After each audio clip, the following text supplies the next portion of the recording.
आलियार भारी कदमों से कोर्ट में दाखिल होता है और चुपचाप दाऊद का पुराना क्रिमिनल रिकॉर्ड पिया के वकील वहीद के हाथों में थमा देता है।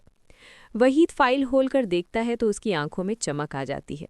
वो तुरंत जज साहब की तरफ मुड़ता है और कहता है, माय लॉर्ड, ये रहे वो सबूत जो साबित करते हैं कि सेठ दाऊद ही असल में मुजरिम मूसा है। वही वो फाइल जज साहब के सामने पेश कर देता है। दाऊद ये देखकर हैरान रह जाता है। उसे समझ ही नहीं आता कि इतना पुराना और खुफिया रिकॉर्ड इनके पास कहाँ से आ गया। वो घबराकर अपने वकील की तरफ देखता है, लेकिन वकील भी लाचार होता है। जज साहब फाइल के पन्ने पलटते हैं और तमाम सबूतों को देखने के बाद अपना फैसला सुनाते हैं। अदालत दाऊद उर्फ मूसा को 10 साल की सख्त कैद की सज़ा सुनाती है। पुलिस उसी वक्त दाऊद को हथकड़ी लगाकर घसीटते हुए कोर्ट से बाहर ले जाती है। दाऊद के जाते ही कोर्ट में खुशी की लहर दौड़ जाती है। सन्नावाल पिया का हाथ अपने हाथों में लेता है और मुस्कुराते हुए कहता है, पिया जी, मैंने कहा था ना कि मुझे यकीन है जीत सच्चाई की ही होगी। पिया की आंखों में खुशी के आंसू आ जाते हैं। तभी वकील वहीद पिया के पास आता है और बताता है, पिया साहिबा, ये जीत हमारी नहीं बल्कि आलियार की वजह से हुई है। ये सारे सबूत मुझे आलियार ने ही दिए थे। ये सुनकर पिया सन्न रह जाती है।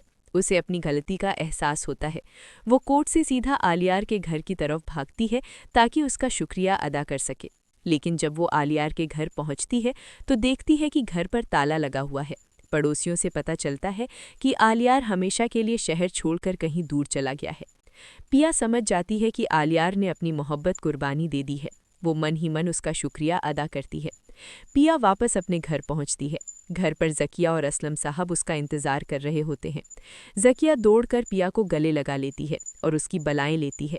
घर का माहौल अब बिल्कुल बदल चुका होता है। खौफ की जगह अब सुकून होता है। शाम को असलम साहब पिया को अपने पास बैठाते हैं।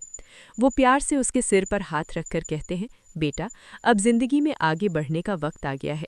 मैं चाहता हूँ कि तुम अपनी नई जिंदगी शुरू करो। फिर वो थोड़ा झिझके हुए पूछते हैं, क्या तुम्हें सन्नावाल पसंद है? पिया शर्मा जाती है और नज़रें झुकाकर धीरे से कहती है, जी अब्बू, मैं सन्नावाल से बहुत मोहब्बत करती हूँ। ये सुनकर असलम साहब और ज़किया का चेहरा खिल उठता है। असलम साहब एक पल की भी देरी नहीं करते। वो तुरंत टिप्पू को फ़ोन करके सन्नावाल के घर रिश्ता पक्का कर देते हैं और मौलवी साहब को बुला लेते हैं।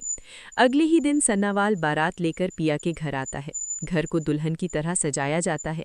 सन्नावाल शेरवानी में बहुत जच रहा होता है। असलम साहब मौलवी साहब को लेकर आते हैं। मौलवी साहब सबके सामने पिया से पूछते हैं, पिया बिनते असलम, क्या आपको सन्नावाल के साथ निकाह कबूल है? पिया खुशी और शर्म के साथ कहती है, कबूल है। इसके बाद मौलवी साहब सन्नावाल से पूछते हैं और वो भी दिल से कबूल है कह देता है।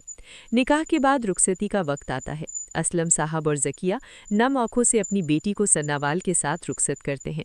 सन्नावाल पिया को लेकर अपने घर आता है, जहां वो उसे यकीन दिलाता है कि वो उसे दुनिया की सारी खुशियां देगा। वक्त अपनी रफ्तार से गुजरता जाता है। सन्नावाल और पिया अपनी ज़िंदगी में बहुत खुश होते हैं।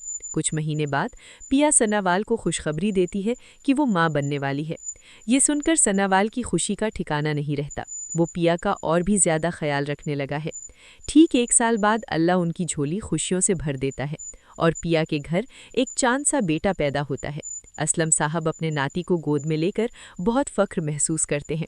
सन्नावाल और पिया अपनी छोटी सी दुनिया में बेहद खुश होते हैं। बुराई का अंत होता है और सच्चाई और मोहब्बत की जीत होती है। तो दोस्तों, आपको सन्नावाल और पिया का ये सफ़र कैसा लगा?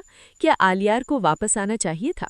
अपनी राय हमें कमेंट बॉक्स में ज़रूर बताएं और ऐसे ही बेहतरीन ड्रामे और कहानियाँ देखने के लिए हमारे चैनल को अभी लाइक, सब्सक्राइब और शेयर करें। अपना ख्याल रखिएगा।